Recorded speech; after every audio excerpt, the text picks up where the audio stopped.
Hey everybody, Matt LaPlante here with another video for you. This time we're going to go over the wall of worry. In particular, I realize I've talked about it, but never really explained what it is, and I've also talked about climbing the wall of worry, but never really explained what it is and what climbing the wall of worry means in a video.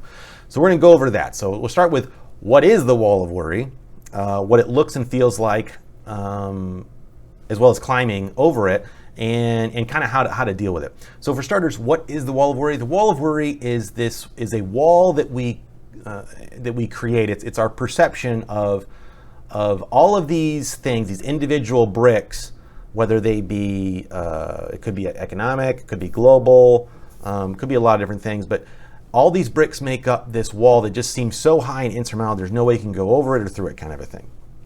So what are those individual bricks? Well, in general, one right now that a lot of people are concerned with is something like inflation. Inflation is really high, and so will we ever get past that? War.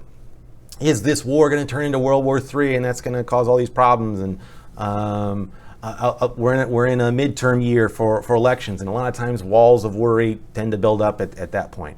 And if so-and-so gets elected, then that's going to cause these, this problem or that problem. So all of these are just, well, another one that seems to be coming up a lot lately is there's a recession coming, another brick in that wall. Well, then now because that wall is so big, I don't want to deal with it.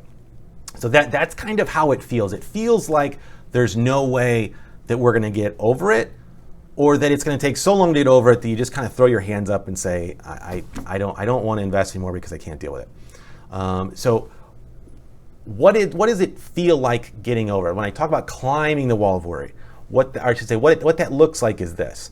So the stock market is here, it goes up and then comes back down. But it doesn't come back down fully to the point where it was. And then it goes up again, a little bit higher than it was last time, then comes back down. Again, not quite as far down. It does that over and over and over again.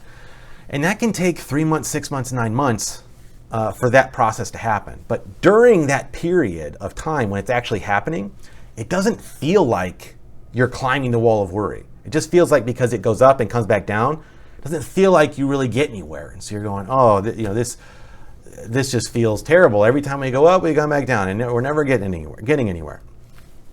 And that's kind of the trick that your mind will play on you, is that you're not going anywhere. But if you can get out, like I said, 3 months, 6 months, 9 months, and look back on it, you realize, oh, we climbed that wall of worry. All of those issues kind of got addressed, and they got worked out. And now, before we know it, the market's at new highs again. And so that's kind of the process of the wall of worry and what it feels like. But so how do you deal with it? How do you deal with it and really to help you climb it the best? The number one thing I would say to do is unplug from financial news media, because from my perspective, the financial news media is a chicken coop full of Chicken Littles. And the more you watch it, the more bricks they're going to add to your wall of worry, to the point where you will get depressed and feel a lot of anxiety and things like that, and just throw your hands up and say, I can't deal with this. This is too much. We're never getting over this thing. So unplug from that. The other aspects, I would say, focus on the financial plan that you have. Focus on the goals that you have and the things that you're supposed to be doing in an effort to meet those goals. Things like saving. Are you continuing to work and do the things you need to do to get there, to get where you want to go? Focus on your career. Focus on your family and your hobbies and things like that. Because, like I said, a lot of this is just dealing with the amount of time it takes to get over that wall of worry. It generally doesn't happen super fast. It doesn't just come down and whipsaw back up. It takes time for that to go up and down. And so the more you can focus on things outside of finance and just focus on what you're supposed to be doing for your specific plan and situation, the easier it is to get over that wall. And then when you look back on it, you go, oh, that wasn't so bad. I didn't even realize we got over that. But now look, we're much better than where we were. So keep that in mind. I think it'll be helpful as some of you may be feeling like there's this wall of worry that's insurmountable. I think this will help in the process of climbing it and getting over it. So thanks. I'll see you guys next time.